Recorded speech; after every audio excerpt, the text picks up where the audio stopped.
Evangelho de João, capítulo 1. Encontra aí comigo, por favor. Obrigado, irmão. Acho que era isso que eu estava sentindo falta. Obrigado. Evangelho de João, capítulo 1. Vamos refletir aqui juntos. Nós vamos ler a partir do versículo 35. Encontra aí, por favor. Enquanto você encontra, deixa eu agradecer a Deus por esse dia, agradecer a Deus por você, agradecer a Deus por esse domingo, friozinho, coisa boa.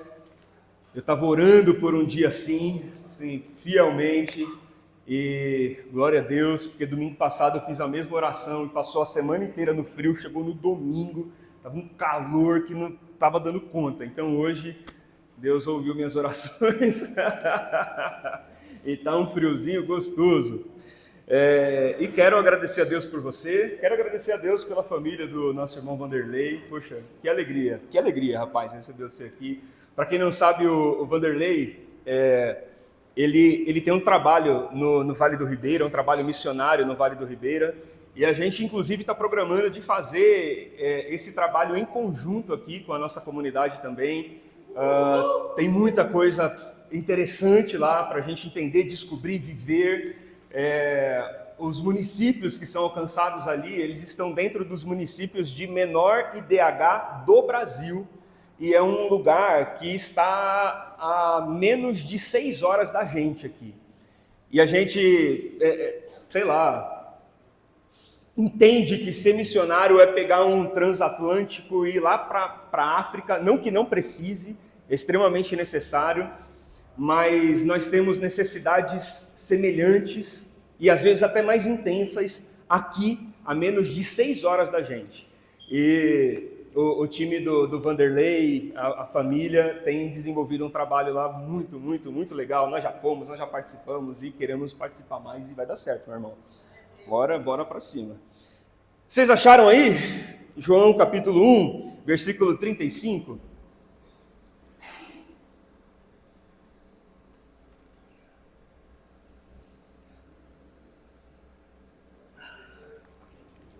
Está quente ainda o café. Diz o seguinte: no dia seguinte, João estava ali novamente com 2 dos seus discípulos. Quando viu Jesus passando, ele disse: "Vejam, é o Cordeiro de Deus." Ouvindo-o dizer isso, os 2 discípulos seguiram a Jesus. Voltando-se e vendo Jesus que os 2 o seguiam, perguntou-lhes: "O que vocês querem?" Imagina Jesus fazendo essa pergunta, você andando atrás dele, ele vira e fala: "E aí, qual é que é a sua? O que você quer?" Eles disseram: "Rabi", que significa mestre, "onde você está hospedado?" Respondeu ele: "Venham e verão." Então foram por volta das 4 horas da tarde e viram onde ele estava hospedado e passaram com ele todo aquele dia.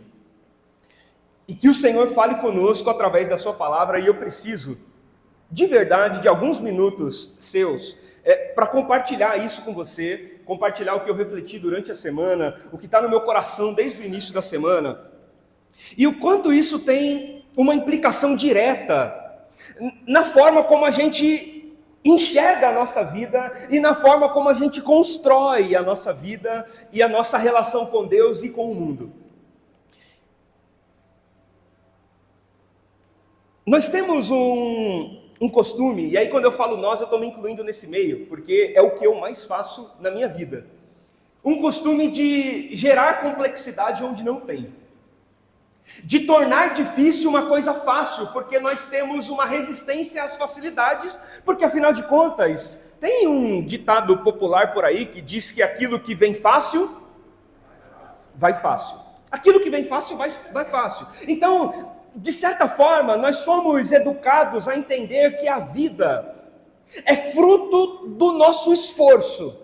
E quanto mais você se esforça, mais longe você chega. A vida não é do simples. E o simples não tem espaço em nossa rotina. E eu quero hoje dividir com você aqui uma história que durante toda a minha vida, nesses 20 anos de ministério pastoral, em toda essa imersão em estudo teológico, em faculdade, pós-graduação, mestrado, tudo isso, eu quero dividir com você uma coisa que durante a semana eu estava lendo e ele prendeu a minha atenção, e eu não conseguia sair daqui.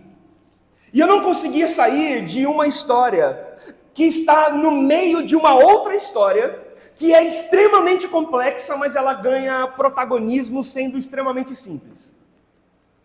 A história que eu estou falando para você é o seguinte: Jesus está passando, pensa na simplicidade, e o João faz questão de registrar essa simplicidade. Jesus está passando e o João Batista está ali com os discípulos dele. E aí o João Batista olha para Jesus e fala: então, aquele rapaz ali é o Cordeiro de Deus, viu, gente? Sabe aquele que eu vinha falando? Então, é ele ali, ó. Aquele senhor que está passando ali na frente, é ele mesmo. E aí os discípulos olham e falam: puxa, se é ele mesmo, então vamos segui-lo. E eles começam a andar atrás de Jesus. Então, onde Jesus vai, eles estão andando atrás. Aí Jesus vira e fala: por que vocês estão de sombra aqui? Vocês estão me seguindo por quê? Eles não respondem a pergunta de Jesus, pelo contrário, eles fazem outra pergunta para Jesus: onde o senhor está hospedado? Onde é a sua casa? E aí Jesus vira para eles e fala: venham comigo, vão para lá. E eles vão, e o João, ele dá uma natureza de detalhes que inclusive não é do seu feitio. Se você for ler os outros evangelhos, você vai ver que o Lucas é detalhista, porque o Lucas é cientista, o Lucas é médico. Então tudo que o Lucas, o evangelho de Lucas vai destacar na Bíblia tem precisão.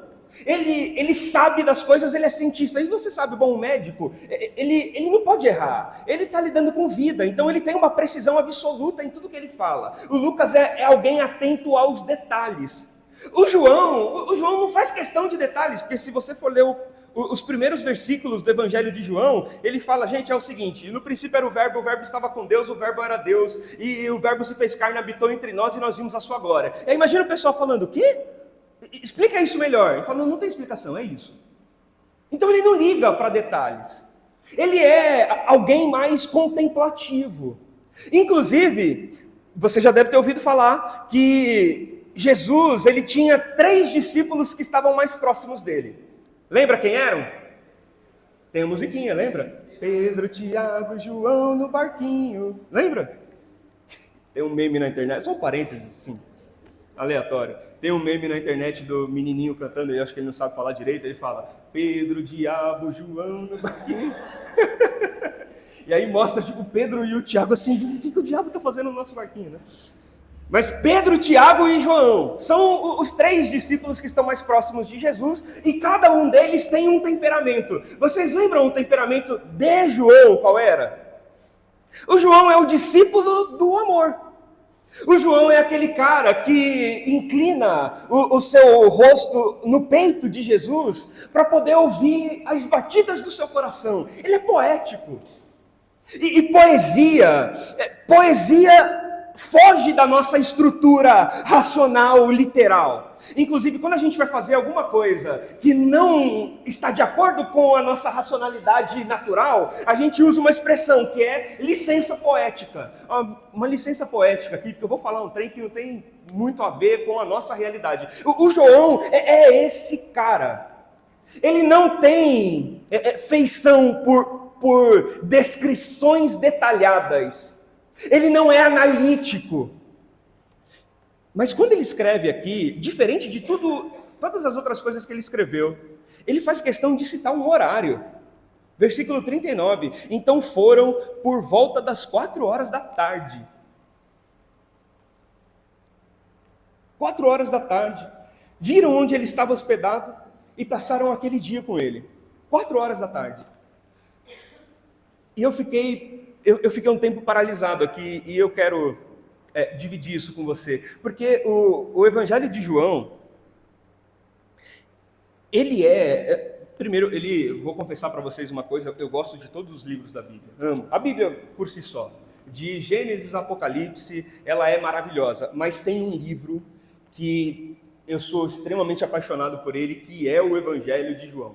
Vocês devem perceber isso, porque eu acho que de cada 10 pregações que eu faço, 9 pelo menos estão no Evangelho de João, e a 10ª que não está, faz referência ao que está no Evangelho. Eu gosto demais. Eu não sei quantas vezes eu já li o Evangelho de João, sem dúvida nenhuma, mais de uma centena. Eu consigo narrar o Evangelho de João aqui para você, passo a passo, do primeiro ao último. Eu sou apaixonado por esse livro. E eu sou apaixonado por esse livro exatamente porque talvez eu tenha o mesmo temperamento do João. Eu não sou uma pessoa detalhista, analítica. Eu não quero saber se a parede é preta, branca ou cinza. Eu não quero saber se a música é em dó, em sol, se está no tom, se não está no tom. Eu não estou nem aí. E tudo bem quem está. É o meu perfil, eu não estou nem aí. Eu não ligo. Eu não ligo se vai ser de dia, de noite, de madrugada. É melhor que seja de dia. De madrugada eu não funciono muito bem, mas aí já são questões fisiológicas.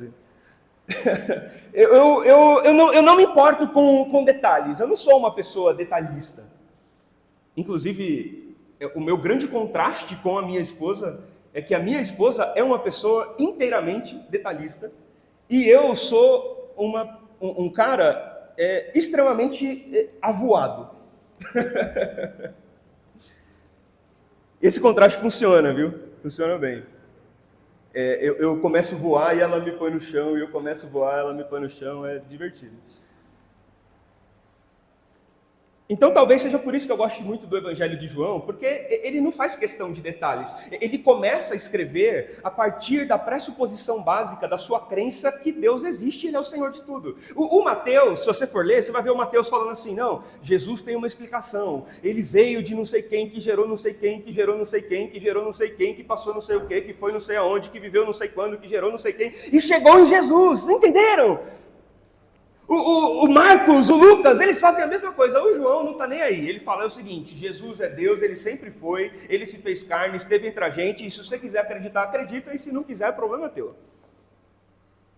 Só que isso tem um teor de profundidade teológica gigantesca, porque a teologia não é prática, analítica e estruturada. Ela não tem isso. Então, o João consegue alcançar pontos de reflexão que os outros caras não conseguem.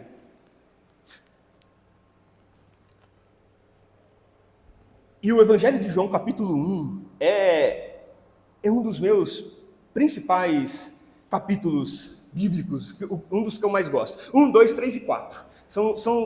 Para mim, se sumisse tudo, todas as literaturas do mundo e sobrasse o João 1, 2, 3 e 4, eu ficaria satisfeito. Resolveria a minha leitura. Porque no Evangelho de João, capítulo 1, o João traz uma revelação absurda para a gente a respeito de Deus. E a revelação absurda que ele traz ele está dizendo para aquelas pessoas que Deus se materializou diante delas. Ele está dizendo que Deus abriu mão da sua forma divina e Deus se materializou diante daquelas pessoas. O Verbo se fez carne e habitou entre nós. E nós vimos a sua glória. Ele está dizendo que é possível um ser humano comum, mortal, qualquer, olhar para Jesus e enxergar a glória de Deus. De um Deus absoluto. De um Deus que é sobre tudo e sobre todos. De um Deus que a própria existência existe em Deus. Não é que Deus existe, é que a existência existe em Deus. Deus é superior, é anterior a qualquer existência.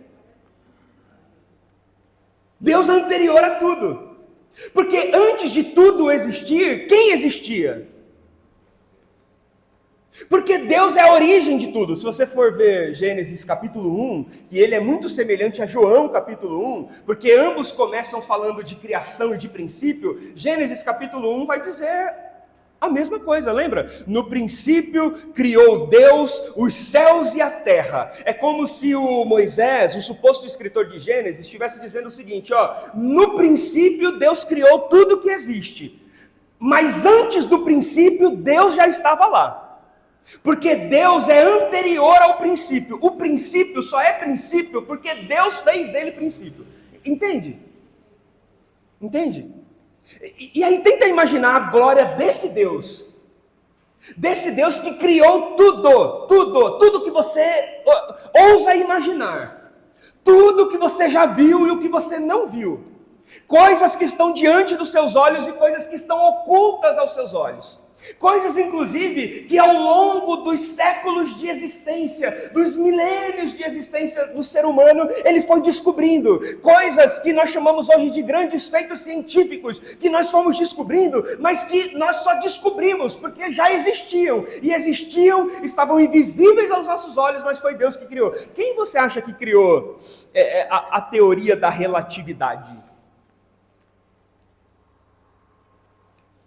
Quem você acha que compreendeu ou desenvolveu um mecanismo de comunicação via sinal que sai de um ponto de maneira invisível e alcança o outro ponto sem nenhum cabo de conexão? De onde você acha que veio? Você acha que alguém inventou isso? Não, alguém descobriu uma coisa que já existia, que já foi criado. O mundo material, o mundo imaterial, o mundo visível e o mundo invisível, foi Deus que criou. E nós estamos falando desse Deus. Não estamos falando do Jesus hollywoodiano, loiro, de cabelos sedosos, que bate o vento e ele dá aquela chacoalhada e de olhos azuis. Não é esse Jesus europeu, que usa creme hidratante Monange, e lava o cabelo com palmolive no trem, é isso? Que dá aquele assim. Estamos falando de Jesus, o Senhor. Ele criou tudo. E aí o João vira para a gente e fala assim, ó: você consegue enxergar a glória do Deus que criou tudo olhando para Jesus. Jesus de Nazaré, olha para ele, porque através dele a glória de Deus foi revelada a nós. E agora não é uma glória que a gente imagina por conta dos nossos avanços tecnológicos que nos comprovam a existência de coisas que antes nós não poderíamos acreditar. Eu estou muito rápido, eu tomei muito café hoje. Tá de boa? Ele não está falando sobre um Deus pequeno e distante. Ele está falando assim, ó, todas essas coisas que antes vocês acompanhavam a existência, sabiam que existia. Todas essas coisas que vocês antes ouviam falar, ouviam dizer. Então, tudo isso, todo esse poder, essa graça, essa glória, essa beleza, tudo isso se fez carne e habitou entre nós. E revelou para nós a glória de Deus.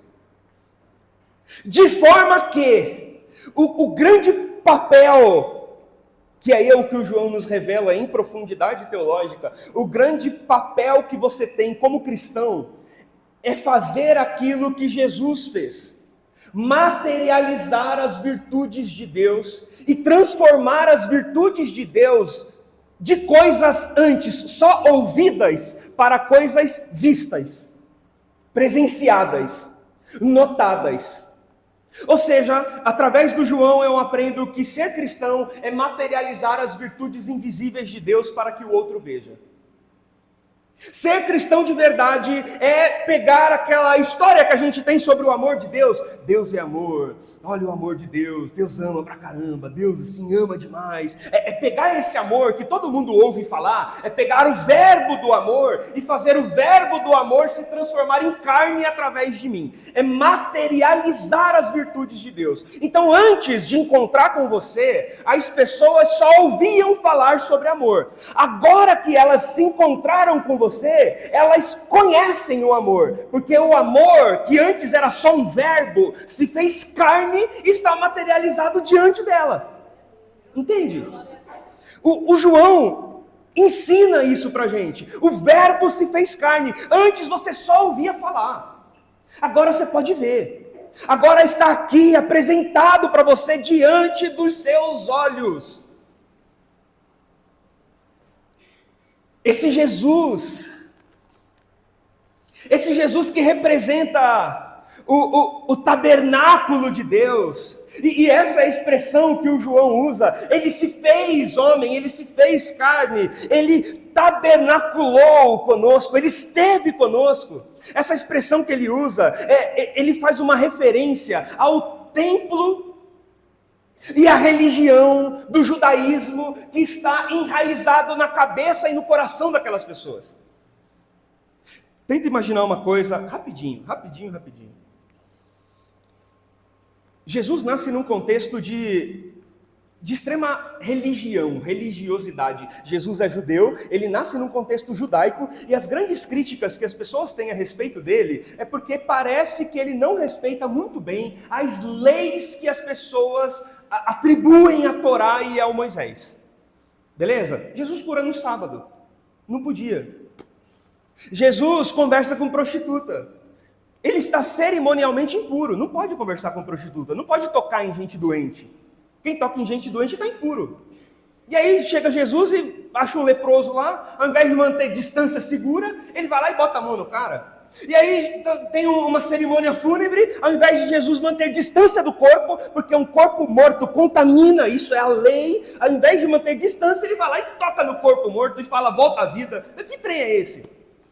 Então a crítica das pessoas com Jesus é que Jesus parece que não respeita muito bem as regras da religião de onde ele está. Ele não segue muito bem aquele negócio ali. Inclusive, quando alguém vem questioná-lo, ele diz assim, vocês ouviram o que foi dito? Eu, porém, vos digo. Deixa eu ensinar para vocês uma coisa diferente daquela que vocês estão acostumadas a ouvir. E quando João diz, ele tabernaculou conosco, ele esteve, o templo de Deus, a casa de Deus esteve aqui com a gente. Para um judeu do primeiro século, isso fica muito claro. O João está falando sobre o templo que está ali no centro, em Jerusalém, o centro da adoração daquelas pessoas. O templo é o lugar onde tudo acontece. O templo, lembra que foi construído por Salomão? Lembra? Templo de Salomão. Depois acabou o templo de Salomão. Aí, se você for ler lá os profetas menores, os Sofonias, eles foram lá e construíram outro templo, já sem a polpa de Salomão, já era um templo de madeira, mais simples, e aí Deus fala para eles, fiquem tranquilos, a glória da segunda casa vai ser maior do que a glória da primeira casa. Lembra disso? Lembram? Esse templo tinha um desenho, e o desenho desse templo é um pátio, que é como se fosse um estacionamento lá fora, nosso. É um lugar que qualquer pessoa pode ter acesso. E ele tinha um segundo ambiente que era o átrio. O átrio é um lugar que não é qualquer pessoa que pode ter acesso. Porque já é um lugar mais separado, mais reservado. E você passa por uma porta. Da mesma forma que você passa pela porta de vidro ali, você passa por uma porta para entrar no átrio. Só que ele tem um terceiro lugar, que é o Santo dos Santos. Sabe aquela musiquinha? No Santo dos Santos. Então, é esse lugar. E é como se fosse aqui o lugar onde eu estou. E se fosse, inclusive, uma referência fiel, vocês iam ter que me puxar por uma cordinha. Porque eu já teria morrido aqui em cima. Só um detalhe. Mas para chegar aqui nesse lugar, você também tem que passar por uma porta, você também tem que chegar aqui. Então o templo tinha 3 divisões, um que era para todo mundo, outra que era só para levitas e outra que era só para o sumo sacerdote, que é aqui, é esse lugar. O pátio, o átrio, que é um lugar santo, e o Santo dos Santos. E aí quando João fala assim, Jesus, o tabernáculo de Deus esteve entre nós, ele está fazendo uma referência direta ao templo dos judeus, ao templo do primeiro século. Eles estão dizendo, olha, esse Jesus aí que vocês estão vendo, ele é o templo de Deus. Ele é a habitação de Deus. Deus está aqui com a gente. Não é mais nessas paredes que representavam para você até então um lugar sagrado. Porque agora o próprio sagrado está aqui. Para completar essa história, o próprio Jesus, quando se reúne com aquelas pessoas, ele diz, vocês lembram disso, né? Ele falou, gente, eu sou o caminho, lembra? Como que era? Eu nem ouvi. Passou a moto bem na hora. Como que era mesmo? Boa. Eu sou o caminho, a verdade e a vida. Cara, esse negócio bota Jerusalém de ponta cabeça. Como assim? Eu sou o caminho, a verdade e a vida. Então, para você que é um cristão desse século, você vai falar, bom, natural, né? Jesus é o caminho, a verdade e a vida, Ele é Senhor. Para um cristão do primeiro século, que conhecia o desenho do templo, é outra coisa. Sabe por quê? Porque a porta do templo que te fazia entrar no pátio, no quintal, aquela porta se chamava caminho. Derê. A porta que te levava do pátio para o lugar santo se chamava verdade. Emê. A porta que te levava do lugar santo para o lugar santo dos santos significava vida. Shaim. Jesus chega para eles e fala assim, ó, eu sou o caminho, a primeira porta, a segunda porta e a terceira porta. Vocês acham que vocês se achegam a Deus quando vocês estão no Santo dos Santos? Eu sou o Santo dos Santos. Eu sou o caminho, a verdade e a vida. Eu sou o Derê, Emê e o Shaim. Eu sou a porta do pátio, eu sou a porta do santo e eu sou a porta do Santo dos Santos. E vocês não se achegarão mais a Deus se não for através de mim. Vocês podem fazer esse caminho que vocês querem fazer, que não vai dar em nada, porque o caminho agora sou eu. Caminho, verdade e vida. As três portas do santuário. É o que o João está falando aqui.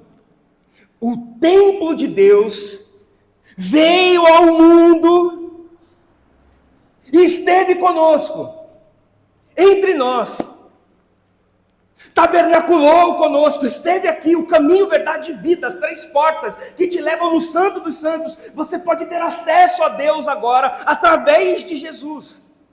Não existe outro mediador, não há outro caminho, não tem outra forma, você só se achega a Deus através de Jesus. Por isso que Jesus olhou para aquele templo construído por Herodes e falou para todo mundo, ó, destruam este templo e eu reconstruirei em 3 dias. De quem que ele estava falando? O João vai dizer, quando Jesus disse essas palavras, ele estava falando a respeito do seu próprio corpo. O verdadeiro templo de Deus, o verdadeiro lugar da habitação de Deus. E eu sei que parece balela falar isso em pleno século 21, mas meu irmão, minha irmã, Deus não habita em templos feitos por mãos de homens. Não sabeis vós que sois o templo de Deus e que o Espírito de Deus habita em você? Então qual é o templo que Jesus veio reconstruir? Qual é o caminho que ele veio reconstruir? Qual é a conexão que ele veio fazer? Ele veio reconstruir o acesso, o caminho. Agora Deus pode habitar o ser humano outra vez. Deus pode estar em nós. Deus pode estar através de nós. Deus pode habitar a sua vida através de Jesus, mesmo com os seus débitos, porque todos eles foram pagos por Jesus na cruz do Calvário. Ele levou sobre si as nossas dores, o castigo que nos traz a paz estava sobre ele, e pelas suas pisaduras nós somos sarados. E não é sarado de gripe, de dor de cabeça, ou do que quer que seja. Sarado porque você estava morto nos seus pecados, e agora você está vivo em Cristo Jesus, que vivifica o teu ser. Entende? Peraí. Todo carro precisa de combustível, né? Até os opados velho precisa também. Quando eu vi você falando a nova geração e não sei o quê, aí eu olhei para ele e falei, rapaz, a gente está chamando um menino barbado de nova geração. Nós estamos lascados. Que fase, meu Deus do céu. Há um tempo atrás eu era a nova geração, meu irmão. Agora... Que fase, faz tempo. Que fase. Só um parênteses, tá bom. Meu irmão, tenta imaginar essa construção. Tenta imaginar a densidade e profundidade do teor teológico do João.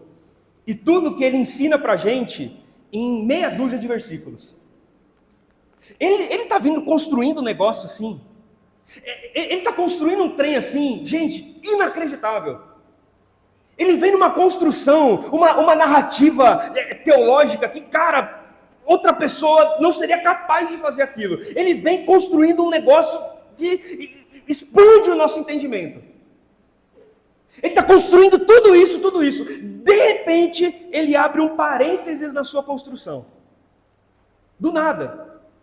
E aí você fala, bom, ele abriu um parênteses, se ele já está vindo nesse pique, o que ele vai falar agora, gente do céu, vai ser um trem assim, estrondoso.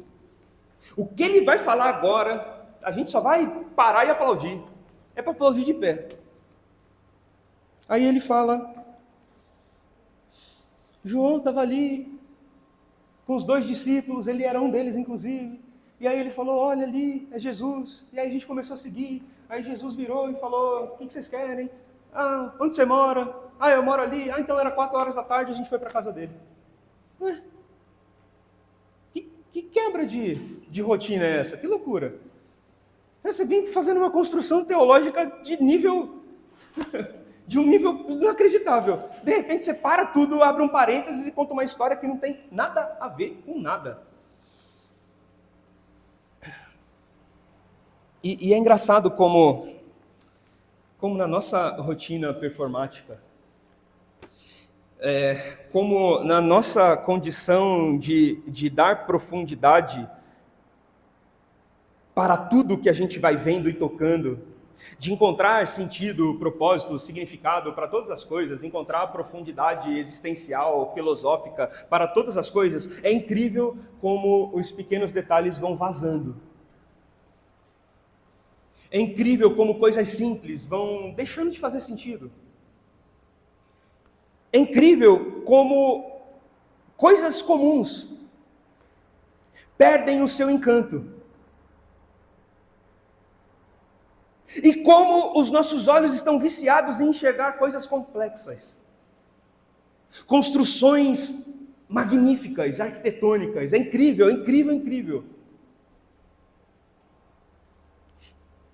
E aí, no meio dessa construção toda, o João para dizer, gente, ó, eu estou construindo um pensamento aqui hiper complexo com vocês, mas por favor, não se esqueçam de uma coisa. Jesus é extremamente simples, cara. O Evangelho não tem complexidade nenhuma. O peso desse negócio todo é a gente mesmo que coloca. A gente é que transformou esse negócio num trem assim difícil de fazer. A gente é que fez desse negócio um negócio extremamente complexo, que exige demais. Rapaz, mas você tem que ter um certo nível de capacitação que... Você tem que ter um certo nível de profundidade intelectual, que não é para qualquer um esse negócio. Não vai dar. Você tem que ter uma capacidade analítica, reflexiva, filosófica, profunda, que, cara, isso aí é coisa de outro planeta. Isso aí é coisa de Platão, Sócrates, Nietzsche. Isso aí não é coisa de João, José e Maria, não. Aí chega o João, no meio de uma construção dessa, extremamente complexa, e fala, gente, peraí, dá uma segurada. A única coisa que me marca, o que me marca verdadeiramente, que inclusive eu guardo o dia e a hora em que isso aconteceu, não foi quando eu entendi a complexidade da teologia encarnacional de Cristo. Não foi quando eu entendi a antropologia cristã da encarnação do verbo. O que marcou a minha vida, o que eu marquei data e hora de acontecimento, foi quando eu entrei na casa dele. E a gente passou a tarde junto. Eu não lembro o horário das outras coisas, eu não lembro o dia. Eu sei, eu me esforcei, eu estou ali, faz parte. Mas eu nem lembro o dia e a hora. Agora, o dia que eu entrei na casa dele, era 4 horas da tarde. Entende? Consegue entender? O dia que eu entrei na casa dele, eu sei o horário. Eu não sei o horário das outras coisas, mas esse dia eu lembro. Quais são as experiências que você lembra de Deus? As experiências que você teve com Jesus? Eu já tive a possibilidade de escrever artigos científicos para revistas teológicas. É legal. A tese que eu defendi no meu mestrado é bacana. Eu às vezes compartilho, às vezes.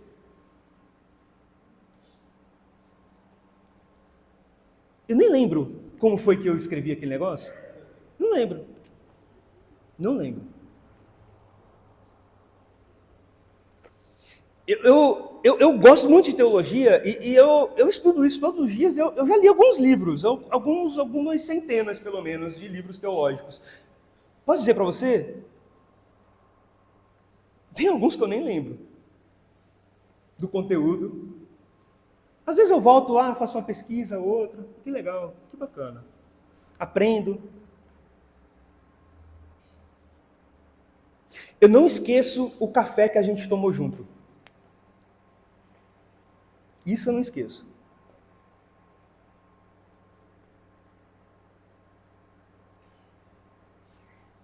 Eu não esqueço as nossas conversas por WhatsApp, Zé. E é um milagre isso, hein?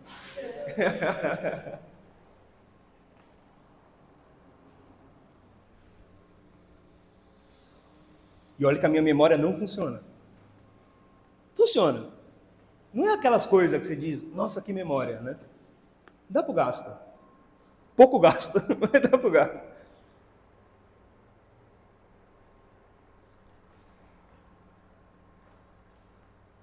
Mas as coisas simples, que são aquelas que nós deixamos de lado, são as coisas que verdadeiramente marcam a nossa vida.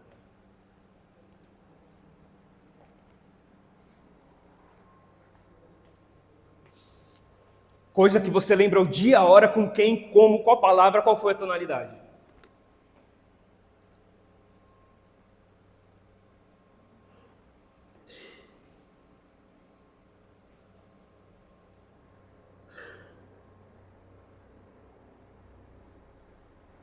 A comida que você lembra o cheiro. E quando você sente o cheiro, te lembra aquele dia, aquela comida e aquela pessoa. Sabe?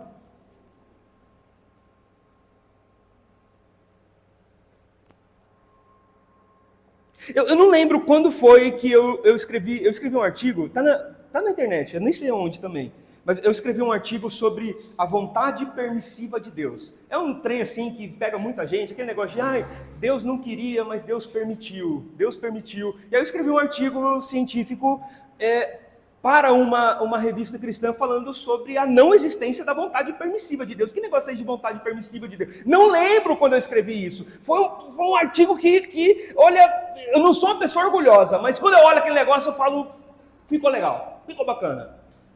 Mas não lembro, eu não lembro o link, eu não lembro nem onde está publicado esse negócio.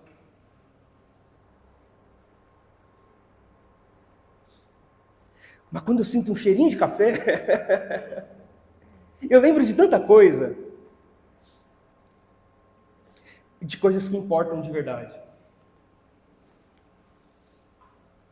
Nós separamos aqui o mês de maio para fazer uma série temática que nós chamamos de Descansado.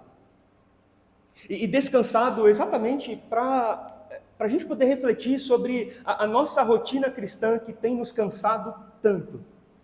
Que é tão exigente, difícil, complexa, a nossa comunhão com Deus que é tão desgastante, é tão difícil ser crente, é tão difícil ser cristão, é tão difícil isso, é tão difícil aquilo.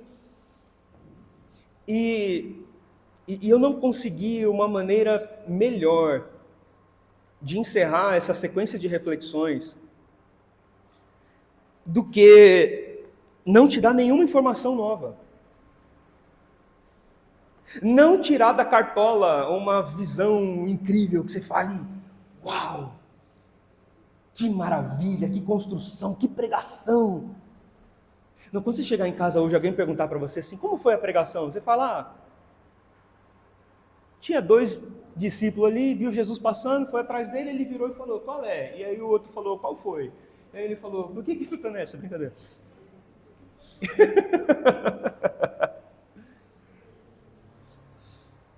O que isso quer dizer? Isso quer dizer, sei lá o que quer dizer. Não quer dizer muita coisa, não tem conexão com o resto das coisas. É um texto que não tem conexão com o restante dos textos. Mas que para o João ficou marcado. E tudo que ficou marcado, de tudo que ele viu, de tudo que ele viveu, foi o dia que ele entrou na casa de Jesus e eles tomaram café. Essa foi a marca que ele recebeu.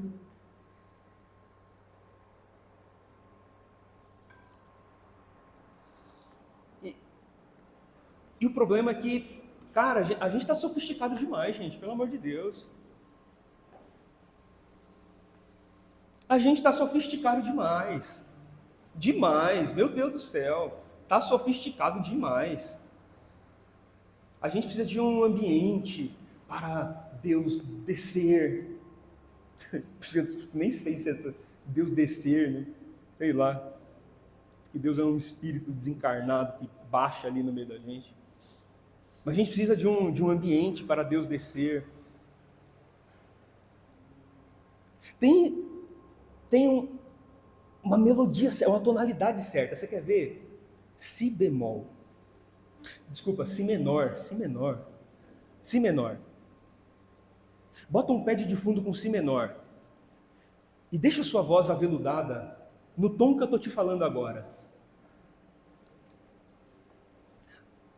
Troque as palavras confrontativas que eu estou te dizendo por meu lindo.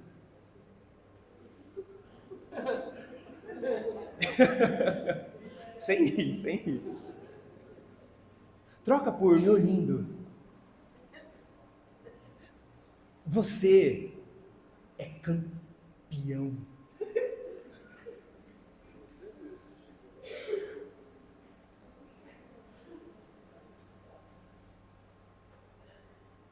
Jesus é o centro do Evangelho, o Evangelho é o centro de Jesus, e você é o centro do universo. Olha, estou até...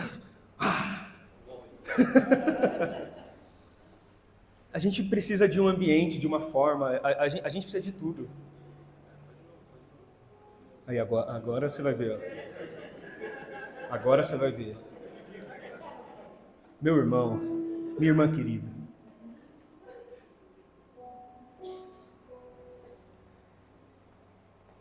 Deus é contigo onde você for. É o teu escudo, tua fortaleza, teu socorro bem presente na hora da angústia. Lindo, linda! Levanta essa cabeça e olha para frente. Grandes coisas tem o Senhor para você.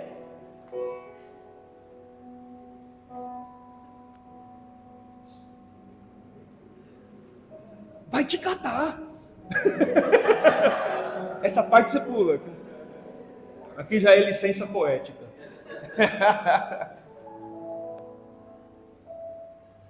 Você não precisa de um tom, de um nível de luz e nem de um ambiente. Você não precisa de uma forma, um método, um jeito, uma roupa, uma palavra certa. Você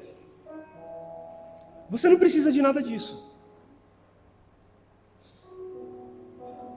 Inclusive, o que vai marcar você em suas experiências com Deus são momentos aleatórios e absurdos e bobos.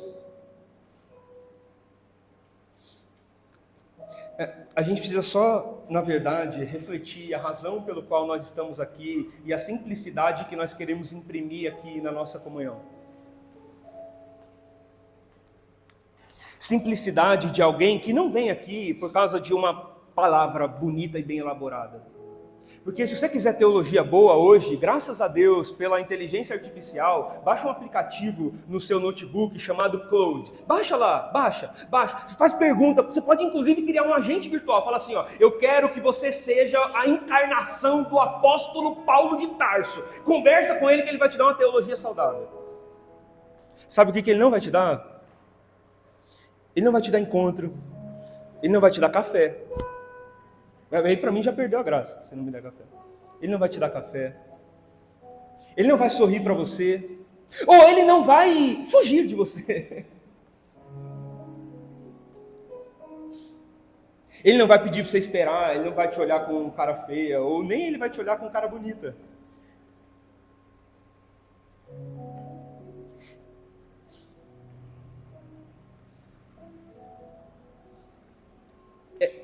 É olhar para o que a gente está vivendo aqui e ser sincero, de verdade.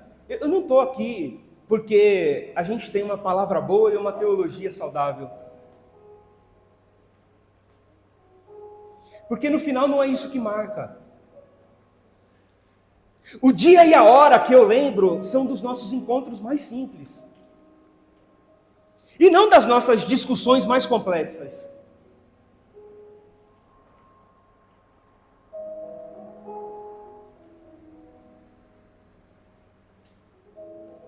As lembranças que eu tenho de você são coisas que se eu te contar, você não vai acreditar.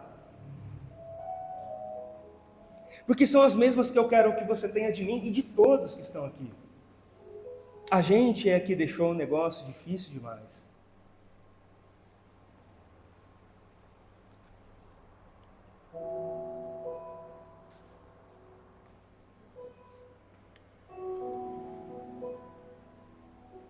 A gente é que deixou um negócio fino demais, expectativa demais.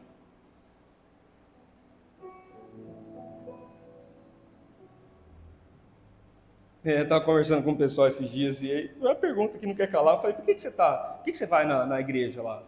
Tem tanta igreja aqui, por que você vai lá? Rapaz, eu vou lá porque eu gosto muito da sua palavra, viu, da sua pregação. Eu falei, meu irmão, faz isso comigo não. Quer dizer então que no dia que eu pregar uma palavra que você não goste, você vai procurar outra freguesia? É isso? É sério que você está aqui por interesse? É sério mesmo? Porque se você quiser música boa e palavra agradável, eu te dou uns 3 endereços aqui de barzinho, ó, filé. E ainda vão levar linguicinha frita na sua mesa. A igreja não é um lugar de música boa e palavra agradável. A igreja é lugar de encontros verdadeiros, de gente de verdade, de coisas que vão marcar a gente de um tal ponto que a gente vai lembrar o dia e a hora. Cara, que conversa aquela, e que legal, cara. Que gostoso, que bom foi te encontrar. E tudo bem, nós vamos fazer construções teológicas complexas. Eu gosto disso pra caramba, de verdade. Rapaz, eu gosto. Se você me largar aqui, eu discuto com você o dia inteiro sobre o sexo dos anjos. Eu adoro discussões que não têm fim. Adoro isso. Você quer falar sobre o quê? Adoro conversar essas loucuras, essas maluquices. Adoro. E a gente pode conversar sobre qualquer coisa. Eu gosto de conversar com o Lucão, ele nem está aqui, eu acho que ele está lá em cima com as crianças. Eu gosto de conversar com o Lucão, porque você fala para ele de futebol, ele nem torce para nada, mas você fala para ele de futebol, ele sabe falar de futebol. E aí a gente sai do futebol e a gente vai para astrofísica, porque ele é retardado. E ele está lá no fundo, né? Desculpa, Lucão, não é isso que eu quis dizer. Ele é maluco, ele é doido. Então você fala com ele de astrofísica, ele conversa de astrofísica. Aí a gente começa a falar de física quântica, e aí a gente conversa de física quântica. E aí depois a gente volta pro futebol, assim, e chega à conclusão de que o Neymar na Copa é uma furada.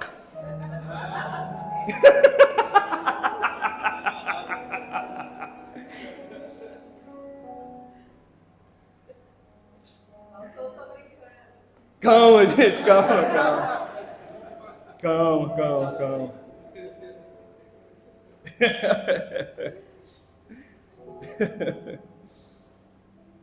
Mas você entende?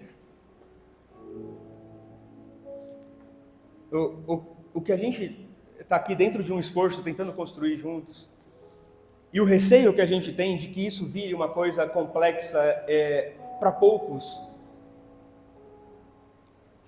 que tem gente que a gente não aceita, que tem gente que a gente não gosta, que tem gente que a gente não tolera, que tem gente que a gente nem acha que é gente.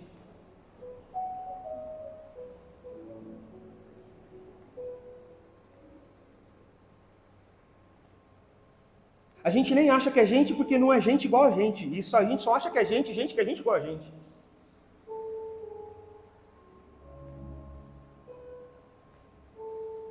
Imagina se aqui, com você, for o lugar que essa gente, que já entendeu para si mesma que ela não é gente, porque ela não é igual às outras gentes. Imagina se ela tiver uma conversa com você e a vida dela for ressignificada, ela vai lembrar dia e horário desse negócio. E se a gente tiver que abrir um parênteses no meio da construção da nossa história para fazer isso, cara, nós vamos fazer. Vamos fazer. Se a gente tiver que abrir um parênteses no meio de uma construção complexa, teológica profunda, eu quero que a teologia profunda, e me perdoe porque eu te amo teologia, mas eu quero que você vá para lá. Porque se tiver que parar isso para ter uma conversa boba no meio do caminho com alguém, tomando um café, é isso que eu prefiro.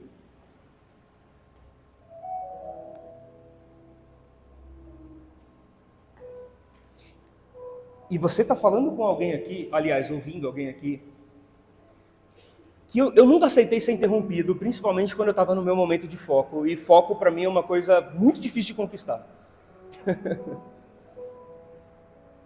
A minha esposa que sabe, depois você pergunta para ela.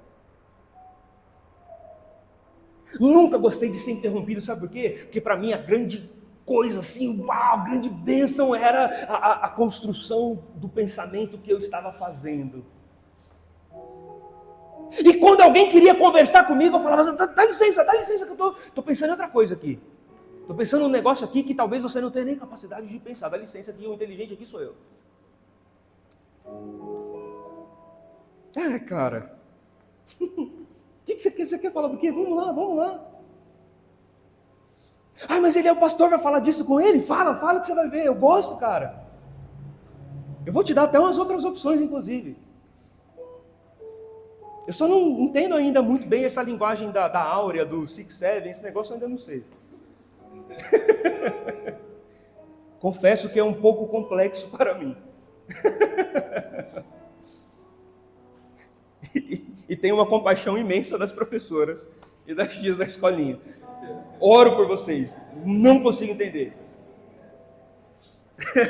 Mas tirando isso, eu gostaria muito que você enxergasse isso tudo aqui, não como o desenho de uma igreja que nós gostaríamos que ela fosse naquele negócio, aquele padrão, aquele processo, isso aqui não pode acontecer. Eu quero que você tenha liberdade de, no meio aqui da palavra, quando eu estou ministrando, que você levante e fala, ô PR, ô Rodrigo, não precisa, não tem formalidade, me chama como você quiser chamar. Você fala, cara, eu não estou entendendo esse trem aí não, você consegue dar um... não, vou quebrar a liturgia. O importante é você, meu irmão, não é a liturgia. O que importa é você ser esclarecido e ser consolado nas suas dúvidas e nas suas dores, e não a construção que eu estou fazendo. E se tiver que mudar o rumo do trem, a gente muda o rumo do trem, não tem problema. E se você me interromper e eu esquecer do que eu estava falando, fica tranquilo que eu sou muito criativo, eu arrumo outra coisa na hora para falar. Isso já aconteceu mais vezes do que você imagina, porque eu não deixo nem transparecer. Eu já esqueci dezenas de vezes. Quando eu chego aqui, eu esqueci exatamente tudo que eu ia dizer. E eu chego aqui, eu digo outra coisa totalmente contrária do que eu diria. E você nem percebe.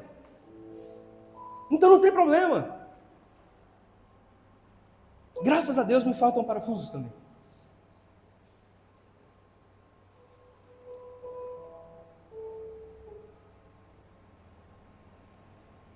Entende? Amém? Então vamos ter um minuto de oração, por favor? Eu queria que você ficasse em pé comigo, ou sentado, o que você quiser. Mas eu gostaria muito, de verdade, que você conseguisse abrir parênteses no meio das suas argumentações.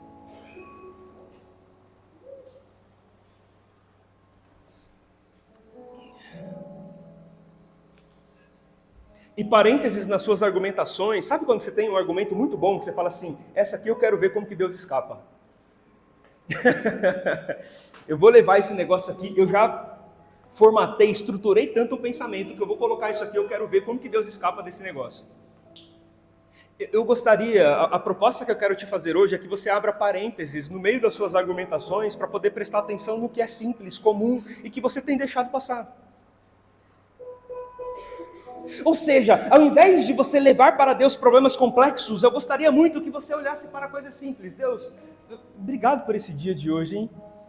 Puxa, de repente eu acordei até reclamando porque não aconteceu o que eu queria, não deu certo isso, não rolou aquilo. Poxa, eu estava esperando tal coisa e não foi. Eu estava querendo que fosse assim, foi assado. E aí eu já vim, atropelei o que não devia atropelar. Nem agradeci o dia. Nem agradeci o momento, nem tchum. Totalmente desconectado, perdido nas complexidades da minha vida. Totalmente fora da conexão do simples. De coisas que vão ficar marcadas em você. A minha sugestão para você é que você consiga abrir parênteses no meio das suas complexidades. Consegue?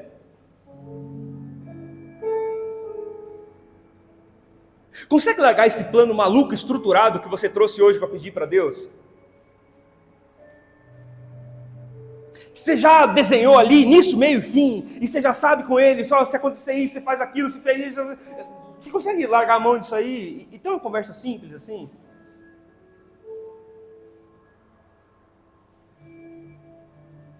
No meio daquele negócio todo ali, o verbo que se fez carne e habitou entre nós, e é o tabernáculo, ele tabernaculou conosco. Então, cara, mas isso aqui, deixa isso aqui de lado.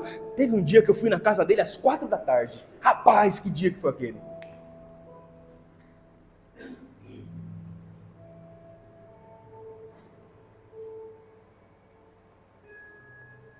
Consegue? Tem como?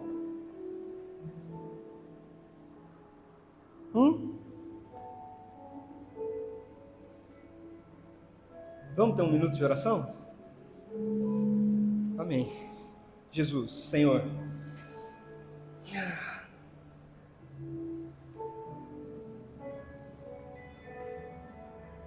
Obrigado pelo simples que a gente não percebe.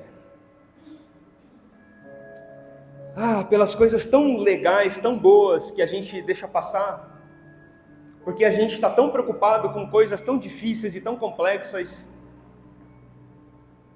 Obrigado pelo teu cuidado. Obrigado pelo teu amor. Obrigado por ter, de alguma forma, escolhido a gente para estar aqui hoje. Pelo dia. Pela condição de ter chegado até aqui.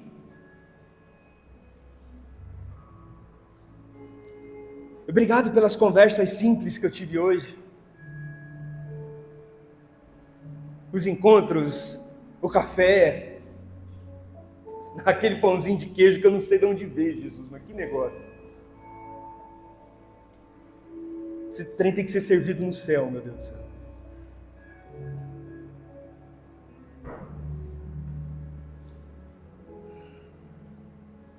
Nos ajuda a construir uma espiritualidade simples, de gente simples, que não precisa de muita coisa para se alegrar e para ser fiel ao Senhor,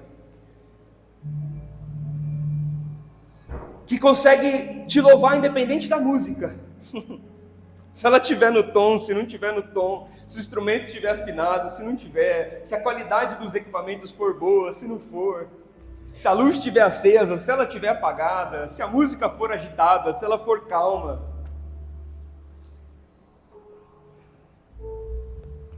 Ajuda-nos a nos livrar dessa complexidade espiritual que nós criamos. Isso afasta as pessoas. Isso afasta a gente de perto da gente. As pessoas mais simples se sentiam à vontade de estar com Jesus. Os fariseus não. Eles não se sentiam à vontade porque a mesa de Jesus era muito simples e só gente simples conseguia se assentar à mesa com ele. Na mesa de Jesus não tinha doutor da lei, não tinha fariseu, saduceu. Na mesa de Jesus tinha publicanos, pecadores, prostitutas, pescadores, homens fracassados na sua profissão, não sobrou nada para fazer e a única atividade laboral que eles tinham era pesca, coisa de gente medíocre, e foram eles que se sentiram à vontade com Jesus. Só que o nosso Jesus hoje é tão complexo, é tão inalcançável, inacessível, que as pessoas não querem se assentar à mesa com ele. O nosso evangelho é tão rebuscado que não é para qualquer um. É tão chique que tem gente que não vem para a igreja porque não tem roupa para vir. Porque sabe que se vier com a roupa que tem vai ser julgado.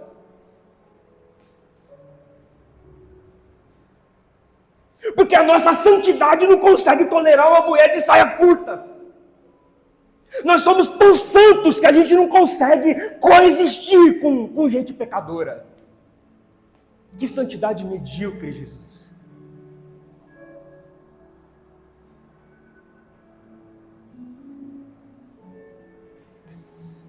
Leva-nos de volta ao simples.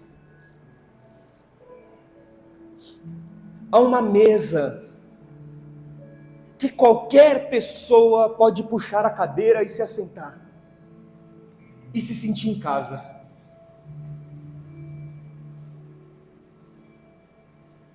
Uma espiritualidade simples de gente que estende a mão e não que aponta dedos. O mundo já faz isso. Uma espiritualidade simples de gente que levanta o caído e não chuta e difama quem caiu.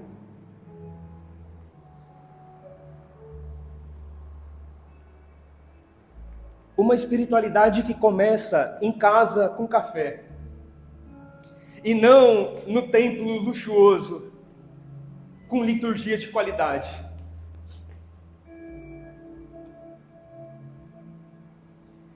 Uma espiritualidade que acontece nos encontros que a gente tem durante a semana.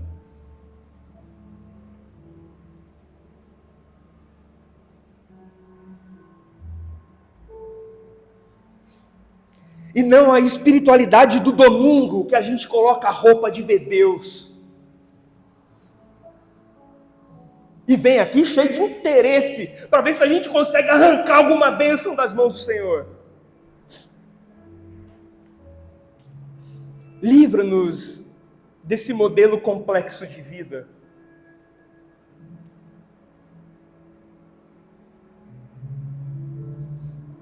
Eu quero ser satisfeito com o simples da vida e do mundo, aquilo que o Senhor tem para nos oferecer, que isso me baste, que a sua vontade seja o suficiente para mim,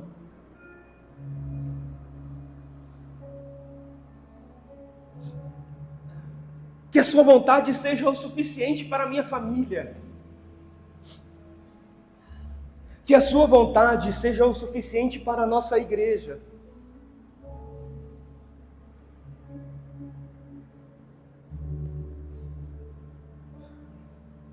Que o Senhor trabalhe no nosso coração, nessa manhã de hoje, mas também amanhã, e depois, e depois, e depois.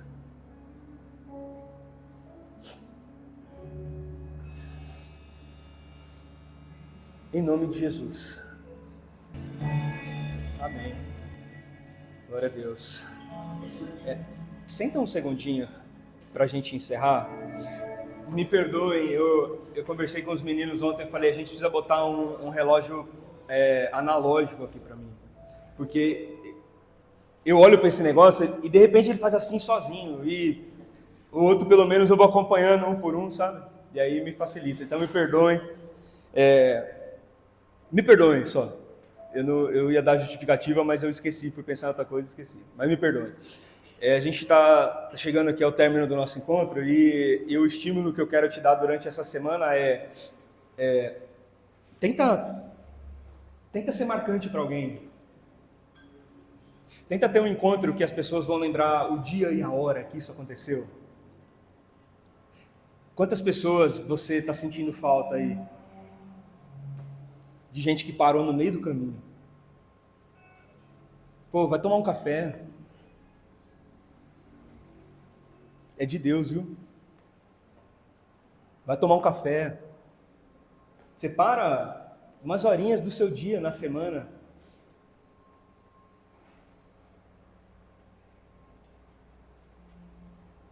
Vai entender o que aconteceu com essa pessoa e por que ela parou no meio do caminho. Vai entender. Porque às vezes a gente só pode concluir, né? É sem vergonha mesmo. Não, vai lá. E se for sem vergonha mesmo, pelo menos você vai saber de verdade, não foi uma suposição. Porque tem gente que é sem vergonha mesmo, e aí? Fazer o quê? Vamos continuar trazendo para perto mesmo sem vergonha. Na mesa de Jesus tinha um monte de sem vergonha sentado. Os únicos que não conseguem não são sem vergonhas, os que não conseguem são os sem misericórdia. Esses vão ter dificuldade, sem amor. Porque aí quando você vê Jesus amando um trem que é totalmente desfigurado, você fala, não é possível, isso aqui não é de Jesus não, isso aqui joga fora.